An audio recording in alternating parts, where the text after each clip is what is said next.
بسم اللہ الرحمن الرحیم۔ پیر نصیرالدین شاہ صاحب کا ایک بیان وائرل ہو رہا ہے اور لوگ اس سے جو معنی مفہوم نکال رہے ہیں وہ صحیح نہیں ہے۔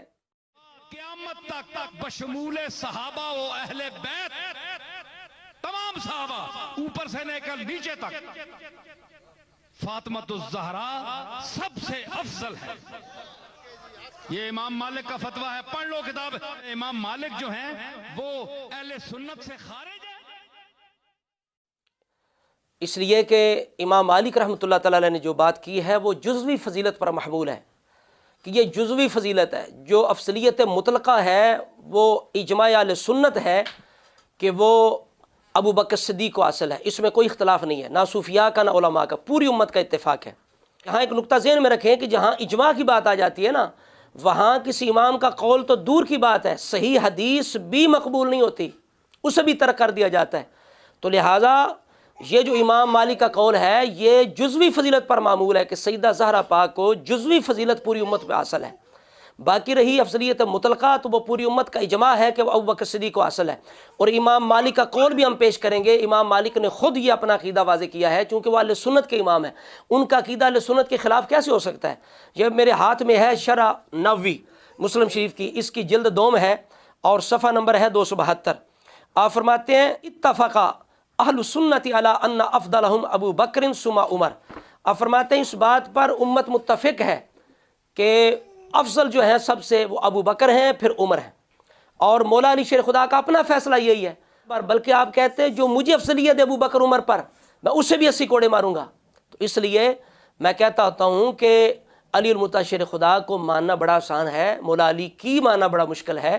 تو اس لیے جو مولا علی کو مانتا ہے اسے ہمت کرنی چاہیے، اور سچی محبت کا تقاضا یہ ہے کہ محب محبوب کا تابع دار ہوتا ہے، سرکش اور باغی نہیں ہوتا۔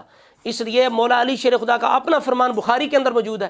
تو جو اہل سنت کہلوا کے ایسی باتیں کریں، مولا علی نے خود فرمایا ہے کہ رسول اللہ کے بعد اس امت میں بہترین ابو بکر ہیں، پھر عمر ہیں، اور اس میں تمام آل و صحاب داخل ہے۔ یہ یاد رکھیے، یہ میرے ہاتھ میں الصواعق المحرقہ ہے، اس کے اندر جہاں افضلیت ابو بکر صدیق کا جو بیان ہے اس کے اندر عن المدونات ان مالک رحمہ اللہ تعالی سئل ای الناس افضل بعد نبیہ، کہ امام مالک سے پوچھا گیا کہ لوگوں میں سے رسول اللہ کے بعد افضل کون ہے؟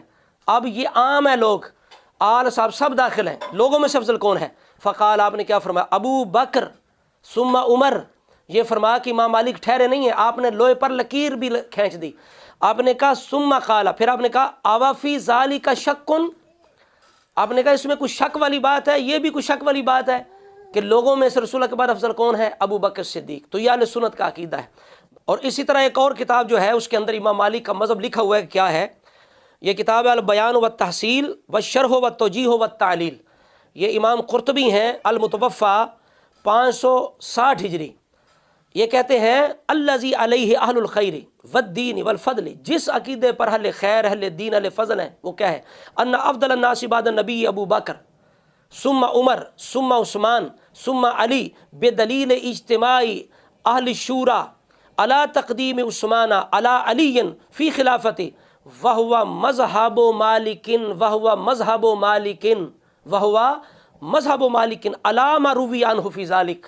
یہ امام مالک کا مذہب ہے جو روایت کیا گیا ہے، امام مالک کا مذہب یہ ہے۔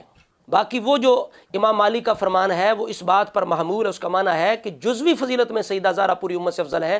تو جزوی فضیلت اور کلی اور مطلقہ فضیلت میں فرق کرنا ضروری ہے۔ کئی لوگ جو ہیں وہ اپنے کام کو چلانے کے لیے، دھندے کو چلانے کے لیے یہ خلط محبس کر جاتے ہیں، تو یہ جائز نہیں ہے۔